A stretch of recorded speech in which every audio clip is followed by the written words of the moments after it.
There you go. Crazy. Start and stop. There you go. Bobby Collins, ladies and gentlemen. Ugh, ugh. Or should I say Bobby Collins? Yeah. I know. No, right? That's how they do. So, I know. so you've been married, I think Jill was telling me, what, 30 years? 25 years 25 years. to, to God. the Italian from Italy. Yeah, I know. Oh, she's from Italy? Yeah, Oh, frightening. jeez. Hairy woman. Very Yeah, hairy. well, the parents is what I would worry about. No, they're both passed, thank God. Oh, I'm sorry to hear that. Yeah, I heard No, don't be sorry. Not Yeah. me. They moved on. Yeah, it's like Fallon? Yeah. Was it Fallon? Was it? I'm not sure. Yeah. Yeah. Yeah. That's amazing. You know what? That kid came out of nowhere, huh? He used to be my opening act when we traveled around. Oh, you're kidding me. Oh, that's And why he's from Poughkeepsie. Yeah, no kid. God bless And a him. real good, a real good guy. Oh, is he really? Okay. He just likes to screw around. You know what I mean? And that's perfect timing for him because that's what he does. He likes to imitate, laugh, fool around with you. If you came up and said to him, Jimmy, why don't you and I he'll do it. Let's do it. See what I mean? Oh, I got you. I like guys like that. So now did you start in New York? Yes. Yes. Okay. Yes, Yeah. Of course. I was trying to. No, I grew up in the streets of Manhattan and then Queens, and then when your parents get a little bit more money, they want you out. So we go to Long Island for a little while, and then you go to the University of Buffalo. But no, I'm a New York boy. All right. Yeah. And that's where we started. We started comedy. Yeah, you were doing. You started doing the comedy clubs while you were teaching. Yeah, I was working at Calvin Klein, in the Garment Center. And as I was doing that from 7 or 8 in the morning till around 7 at night, which I hated. You know how you always have that one job that paid you good, but you said if I did this, I would wear checkered slacks, a white belt, and I'd be refereeing, shuffleboard tournaments down in Miami. If I stayed with this, Gotcha. So then you went, and then I guess you went to the clubs in New York. Because guess what? Back then, it wasn't that easy. It was kind of like before the comedy thing, right? Well, we did Good Times. We did Catch a Rising Star. And then there was a lot of clubs that sprung up around New Jersey, up a little upstate New York. So we would hop in cars and go and get, that was like a money gig, $75. In the city, you were getting 15 or 20, 25. It eventually went up. Yeah, I remember that. Yeah, Philadelphia had the Funny Bone. Yeah. Yeah. Well, Philadelphia, they had the Comedy Factory outlet with Clay Heery. They had, they had a couple of good comedy clubs. Yeah, that was like a road gig to get on the train or to get a drive down to Philly. Philly's good people. An open mic was like $35. I think open mic was free, but like if you were opening act for that night, you got $35. I remember. Oh, that was big back then. We used to jump. I remember doing 5 sets on Saturday nights in New York. So if I walked home, and that was like Saturday. So if you walked home with $180, that was big time. Yeah. That's a lot of money. That was just to work, hone your craft, just to hone your craft. Yeah, and at least you got paid. yeah, but it wasn't enough. I saved money from Calvin Klein. Yeah. And then eventually I just quit them because I was lucky. I started to get road gigs. First gig was Washington, D.C., and I was like, wow, look at that. This is they're paying me to come down, and they're paying for the train. And the first time we seen you, it was me and my wife. We used to watch Night at the Improv during the 80s. Right. And that's the first time we seen you there. The shows you used to get on. Yeah, and they were that was probably great for you too because it was nationwide. You know what? For some weird reason, Rich, I God keeps an eye on me. The public took to the way I spoke about things. They liked my the angle that I looked at life, and they responded to it. So they would get a lot of calls and say, "Hey, this kid, Bobby Collins, can you put him on again?" And then I'd get on other places. I'd get calls. Right. Hey, you want to go on this show? You want to go? Yeah, sure. Bob, it's the way you do it. It's the way you do it. I'm not doing this to butter you up, but I've been around. I've been an entertainer all my life. Here's my point. You sound like it's for real. It's not. It's just the way your personality is. People remember you. You sound like a street right. guy making somebody funny. He's doing a funny thing. You know what I mean? You know, the New York Times, I still save it, and they read it to me sometimes. The New York Times called him the most natural comedian working today. And that was a nice compliment because it made me feel that, oh, wow, they recognize that as being who you are. Right. You know? Coming from your heart and talking about stuff. Right. Nice. I was watching the clips of you talking about your daughter's the songs that she listens to. You know, all that dirty candy stuff. shop. Yeah. Oh, come on. That's a great piece. But see, here's the point: it's for real. I know. And then you say, "What?" I know. Hell? And I seen you standing next to Jackie Mason. And speaking about that, he even said that Jackie Mason said one time, nobody said I was more Jewish than the Jews. The Jews would complain I was on. Right. And I also seen you a picture. Let me go over the pictures with you because I was looking for you. And I want everybody to know it's BobbyCollins.com, right? Your site? Yes. Your website, BobbyCollins.com. You can buy stuff there and so forth, but you can see your pictures. But one of the pictures, you're staying with a girl who had, and I read her shirt first, and I said, I wonder if she's related to Carlin. And that's Carlin's daughter. How about that? Yeah, Kelly. I didn't know he had kids.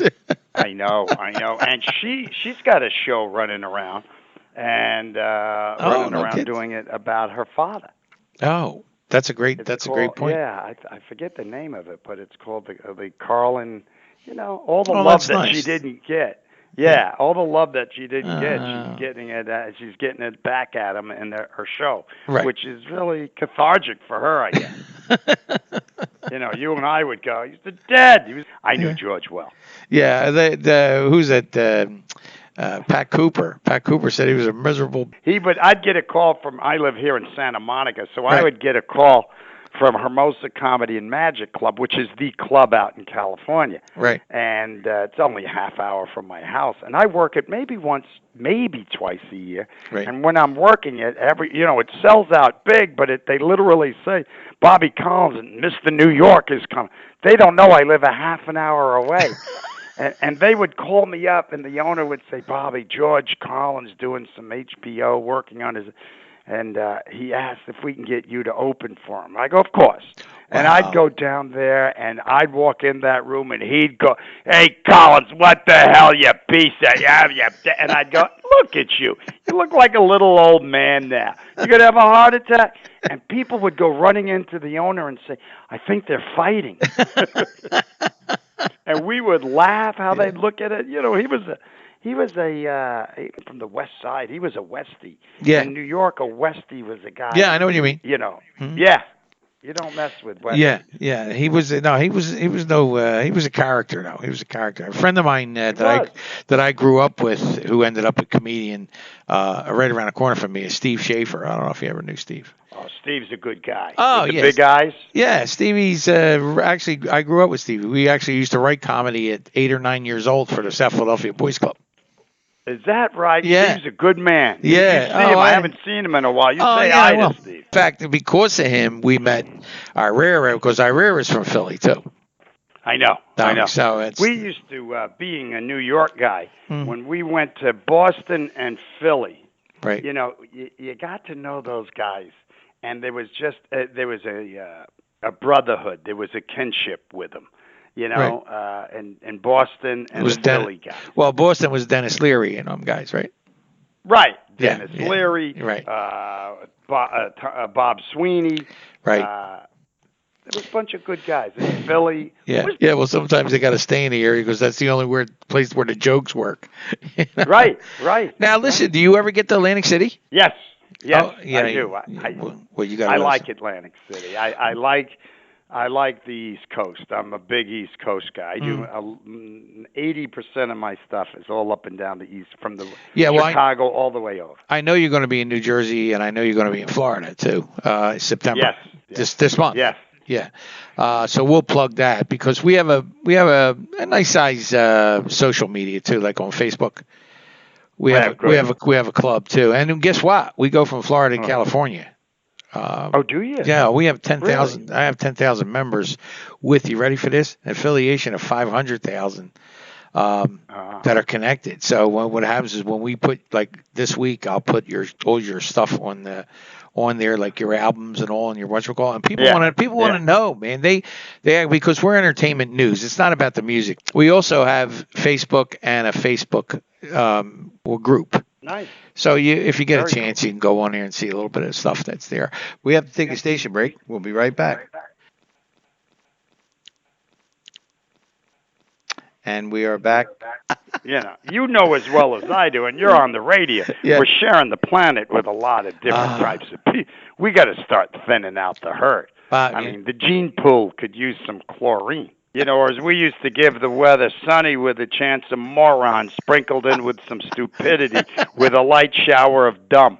Exactly. And you know what I say, Bob? After they get done talking, I say, they probably vote. That's what's scary. Well, when you see 30,000 people voting for or going to a rally in Birmingham, Alabama for Donald Trump, are you kidding me? Are you kidding me? Yeah. His hair is the color of Tang. Yeah, I know. I mean, he's like, well, you know what? We did a show years and years ago in the 90s. And the guy that did the show, he used to do what these call these TNA shows, like bikini shows. I'm not going to. Gilbert Gottfried was just starting out and so forth. So next thing you know, I walk in the door, bada boom. He says, you just hit Donald Trump with the door. I said, wow, because we're at Harris. I'm going back. God, got to be in early 90s. Okay. And I said, oh, he's here? And the guy, the producer, said to me, if there's girls and cameras, Donald Trump's there. Right. That's it. Girls and cameras. It's either girls or cameras. He's going to be there. So. Well, I opened for and did a tour with Julio Iglesias. Oh, and we fantastic! We did quite a few of Trump down at Atlantic City when he had that. What was the name of the hotel? Trump's the Plaza. Trump's Plaza. Yeah. Well, he had 3 or 4 of them, but yeah. Right, but it was a real snazzy one, and I remember being in the dressing room. And we would be laughing, fooling around before the show, me and Julio. And then all of a sudden, one of his guys would come in and say, hey, Julio, Donald Trump wants to come and say hi with his wife. And then movies. That's what I wanted to ask you. Are you doing any? Are you getting involved with that at all? I'm a comic. I love what I do. I thank God every day. So when I get a call, and over the years I have White Men Can't Jump, Indecent Proposal, The Hero with Dustin Hoff. When you get a call for those things, you do them. They pay you stupid. Right. And then when you hear these other actors complaining, it was a 12-hour shoot day. Yeah, but 9 of those hours they're sitting in a trailer. Exactly. And it's the most boringest thing. And a moron could learn those lines that they're telling you. It's just frightening to me. Yeah, I would never want to really do it. You know what? Every comedian that we've asked has basically roundabout what you just said. It's really that's not my thing. Now you did TV though, dude. Yeah, I love that.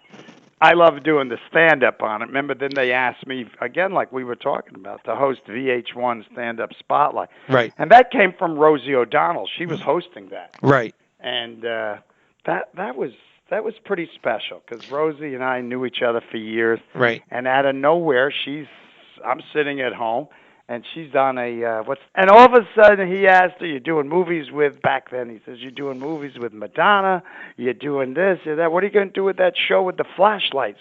That she goes, I'm going to give that over to Bobby Collins. I had never heard it. No one ever said anything to me. The phone started ringing.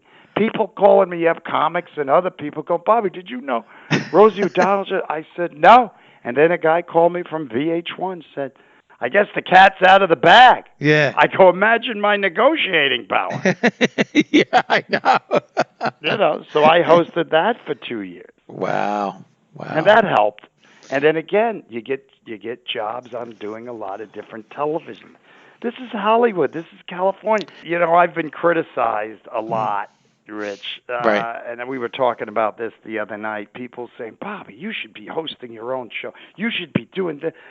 I couldn't. And I've been criticized a lot for not going to those places that you're invited to. I have a little special needs child. And when we grew up from the old neighborhood, family first, career second. Right. You know, God first, family second, career third. If you put one ahead of the other, you got to get on where you got off. Right. So I put my daughter, and boy, if I had to turn it in tomorrow, God forbid if I died tomorrow, I have no regrets. Oh, how old's your daughter?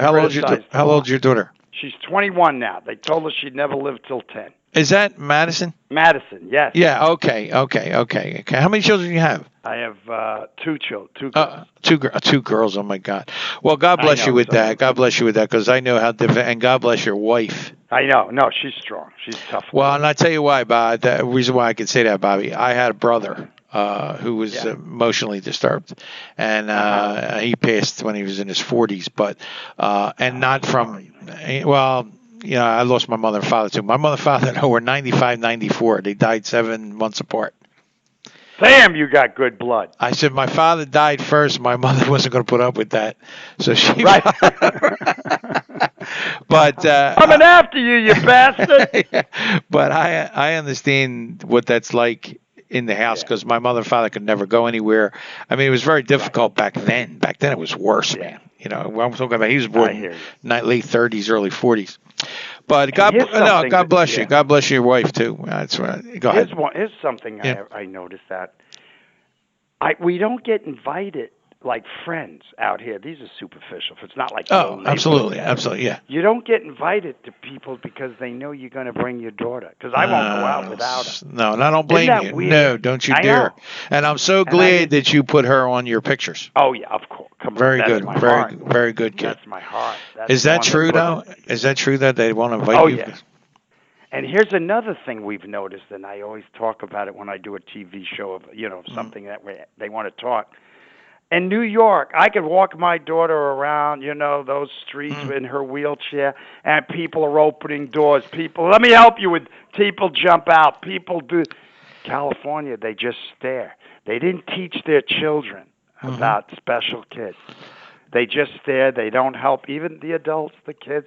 Yeah. So I run over to the kid and I said, "Hey, that's a beautiful dress you got. If my daughter here, Madison, could talk, she would tell you how beautiful that dress." Right. And the kid would say, "What's the matter with her?" And then you tell them about them.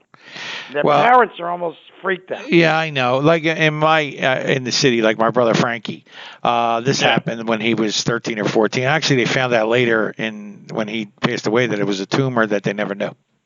But I don't want to get into that. But here's my point. Right. He would walk up the streets and, "Hey, Frankie, Frankie." The whole neighborhood knew him. Right.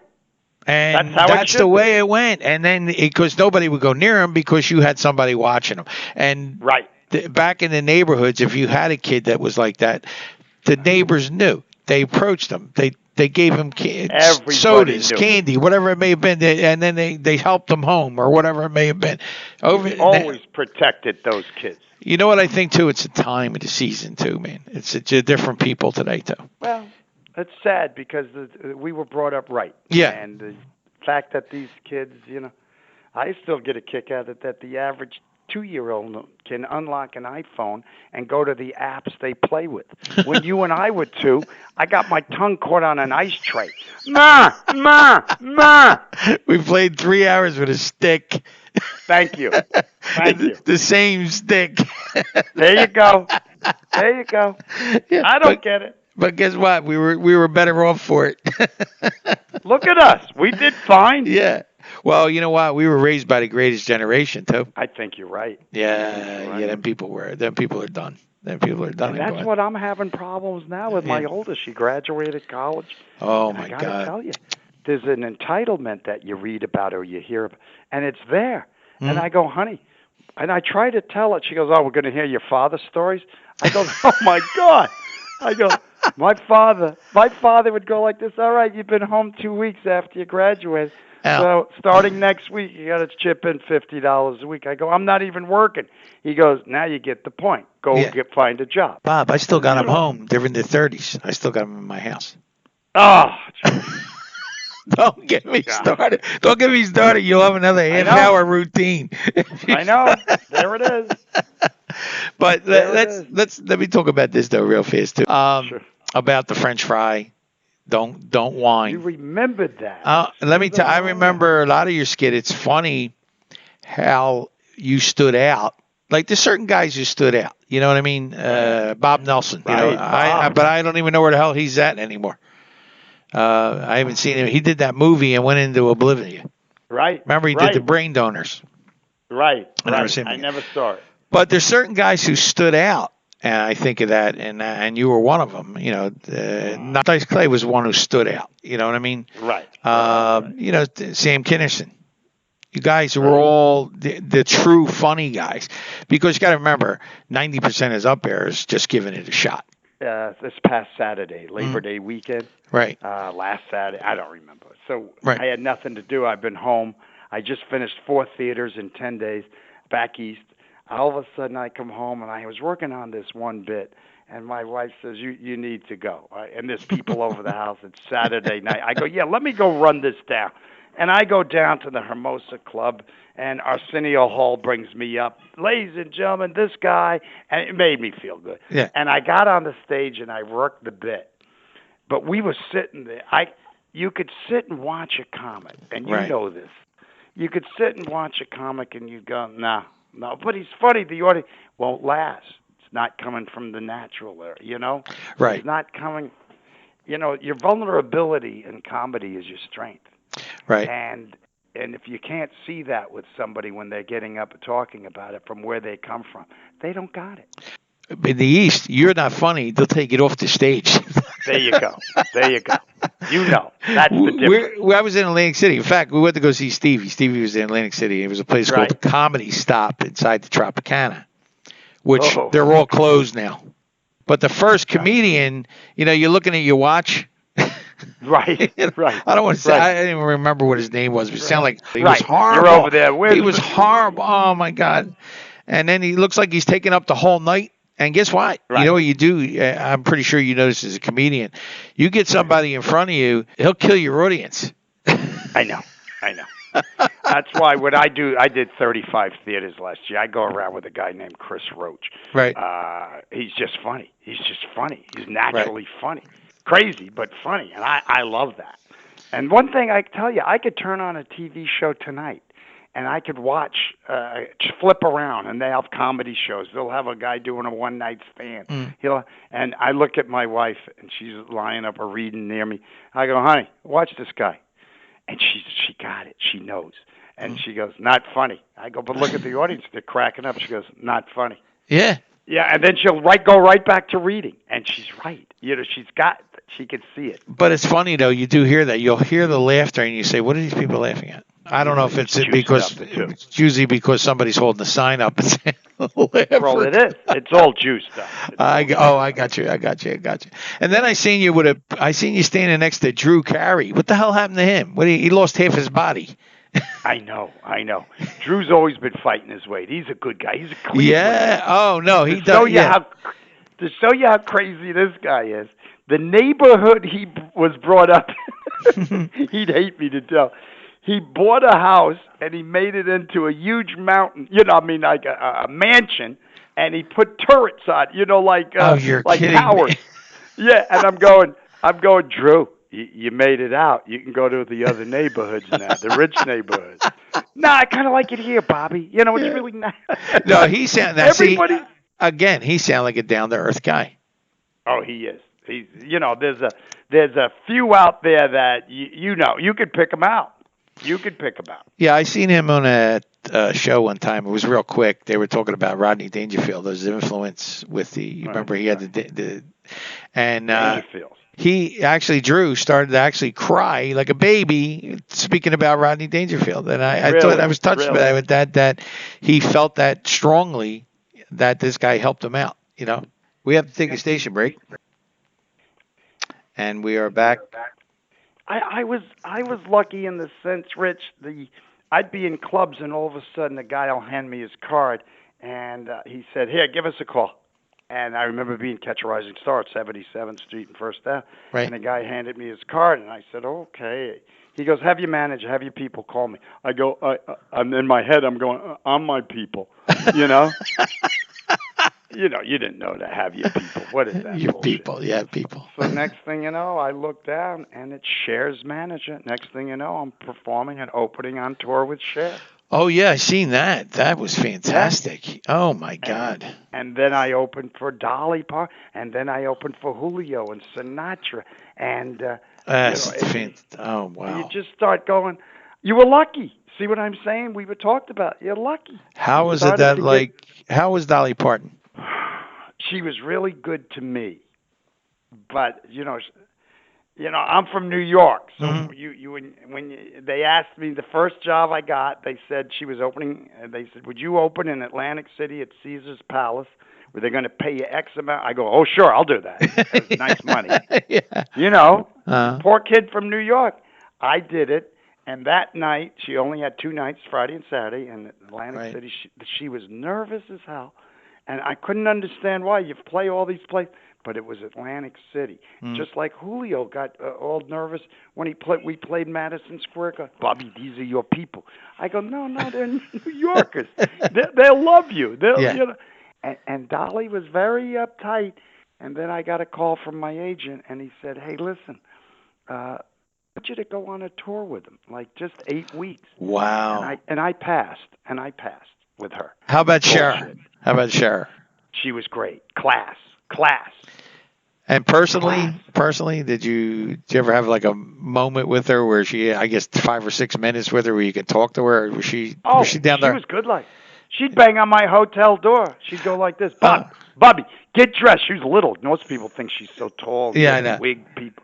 And she would bang on my door. We're going to the movies. I go, I don't want to go. We're going to the movies Oh because we had a wow. night off, Yeah. and we'd all go, about 10 of us, and she'd say, "Here, Bobby, you do it. You're from New York. You do it." I go, "No, wait." She'd say, "Give him 2,000."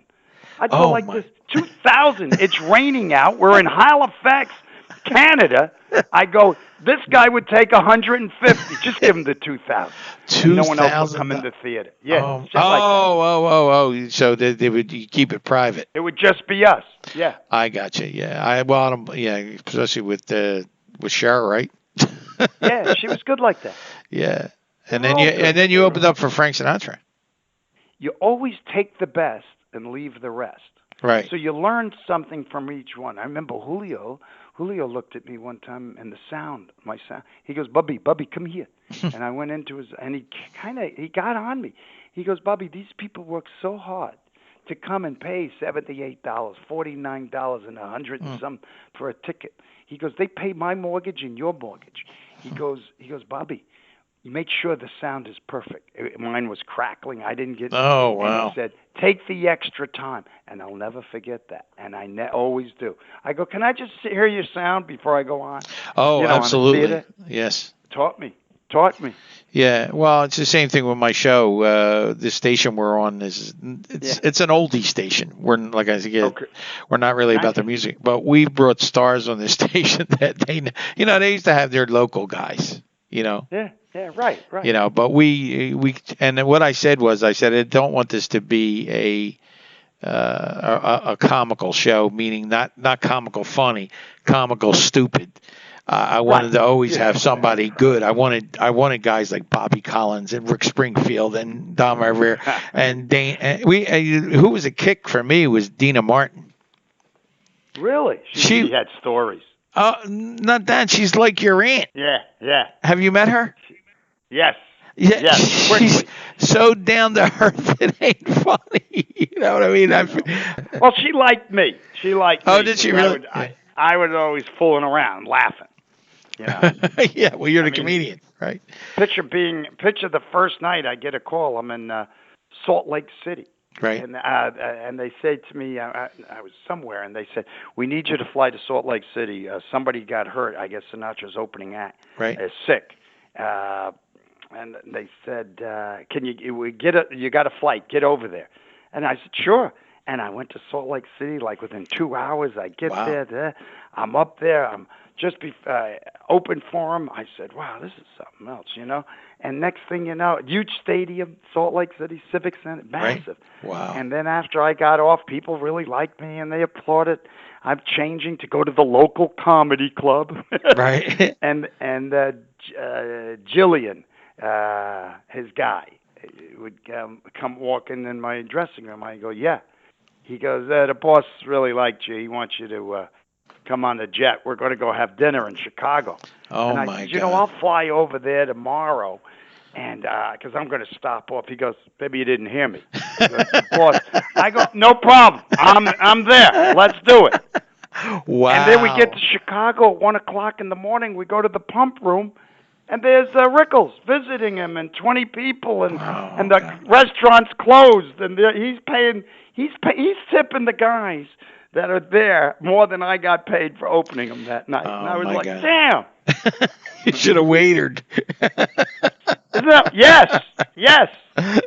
Well, you know what? Isn't That's that great wild? is when you do that kind of stuff, though. You get, I think you network to a lot of the inside people, and that helps you too.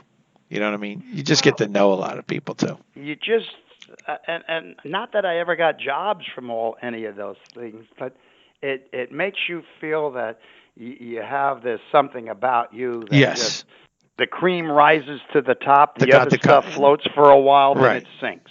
The guy, It makes you feel good about who you are. you got the confidence, right? Yeah. Now, yeah. where are you? I don't want to hold you too much longer here. Now, where are you going to be this? Yeah, well, I looked at your tour dates, so I'll take care of Yeah. that, and then we'll put them on the site. We'll put them on the Facebook, and then I'll say it. I usually say it before I play your spot, and then after we talk about it the whole because it's a 2-hour show. I'm only on once a week. Oh, okay. Yeah. Okay. And what day you on, Rick? Thursday nights. Nice. Yeah, we have our own little following, and then believe it or not, what became even bigger, Bobby, is the social media. Nice. That actually is fantastic. In fact, I don't know if you know Vic, if you've seen Vic DiBattista, his whole thing was that social media. He does them vignettes. Did you ever watch Yeah, that? right. Bread and milk. Yeah, son of a bitch, 14 million hits on that son of a bitch. That's crazy. What does that tell you? What's going on in this world? But he's a very down to earth guy too. Because when he called me, we sat and talked. But no, listen. This was a big thing for me to finally meet you this way. And if you ever get close to New Jersey, I'm going to come and see you. But it means a lot for you to be on the show. It's an honor. And we went in a lot of different areas, didn't we? Yes, and the thing is, that's why a lot of people like to do my show. Thank God. And also it means a lot because I kind of know you since the 80s. You know what I'm saying? You kind of know me. You kind of knew me when you grew up with me. I was telling your wife. I said I can remember when you guys got married because he did the bit about the dog. Now I got this girl in my house, and I got the dog, and she shut up inside. Yeah, and then the French fry. And my kids love. See, that's another thing too. My kids are in there from their late 20s to in their 30s. They love you. We were watching yours the other night. I said, yeah, I'm going to hope to have Bobby. And then you called today, and that's what made my day. I didn't take it lightly. I really, really am honored that you called me. You got it, Rich. And listen, tell your wife she's a doll. I'm so glad you married an Italian girl. And listen, God bless you too. Vacuum now. Listen, God bless you too with your daughter. I wish you all the luck, and I hope she's healthy for the next 50 years. Okay, and listen, have a nice night, and then I will make sure that the tour dates are blasted. Okay. You got it. Thanks a lot, Rich. Thanks, Bobby. See you. Bye-bye. Bye-bye.